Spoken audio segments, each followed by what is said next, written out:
আমরা আমরা যেই আশ্বাস পেয়েছি, এই আশ্বাস আমরা বিগত 8 মাস থেকে এর থেকে ভালো আশ্বাস পেয়ে এসেছি, কিন্তু বাস্তবায়ন আমরা দেখিনি। দর্শক, এই মুহূর্তে আমরা যেতে চাই পলিটেকনিক ইনস্টিটিউটের শিক্ষার্থীরা শিক্ষা উপদেষ্টার সাথে কথা বলে গণমাধ্যম কর্মীদের সাথে কথা বলছেন। আমরা সরাসরি সেখানে যুক্ত হচ্ছি।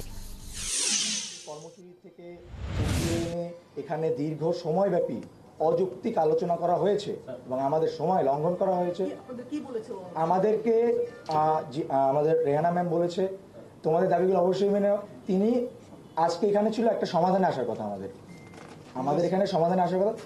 তিনি আমাদের দাবিগুলো পয়েন্ট করেছে এবং এই দাবিগুলো নোট করে তিনি সচিব স্যারের কাছে প্রেরণ করবে। সচিব স্যারের কাছে প্রেরণ হয়ে তিনি শিক্ষা উপদেষ্টার কাছে প্রেরণ করবে। শিক্ষা উপদেষ্টার পর সংশ্লিষ্ট মহোদয়কে নিয়ে আমাদের দাবি বাস্তবায়ন করতে। আমাদের যে রূপরেখা এটা ছিল না, আমরা লং টাইমে যেতে চাই না, আমরা চাই দ্রুত বাস্তবায়ন।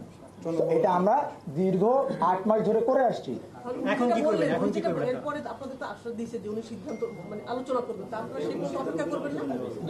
আমরা যেই আশ্বাস পেয়েছি, এই আশ্বাস আমরা বিগত 8 মাস থেকে এর থেকে ভালো আশ্বাস পেয়ে এসেছি, কিন্তু বাস্তবায়ন আমরা দেখিনি। এখন কি করতে চান? যে আমাদের কর্মসূচি আমাদের যেভাবে চলমান ছিল সেভাবে চলমান থাকবে।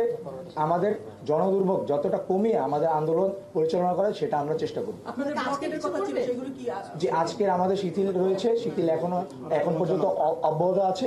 আমাদের যদি শিথিল থেকে হার্ডলাইনে যেতে হয় সেটা আমরা জানিয়ে দেবো, কিন্তু বর্তমান এখন আমরা স্পষ্ট আমাদের তথ্য দিচ্ছি।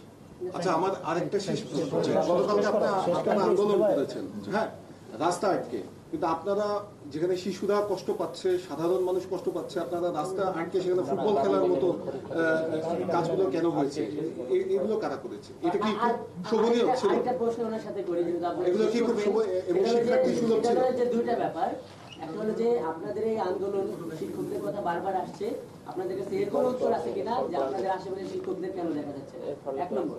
2 হলো যে আপনারা পড়াশোনা করে আসেন, এটা বোঝা যাচ্ছে, আপনারা অনেক যুক্তি দিচ্ছেন। এই যে সরকারি চাকরিবিধি গাইডলাইন, এগুলো যে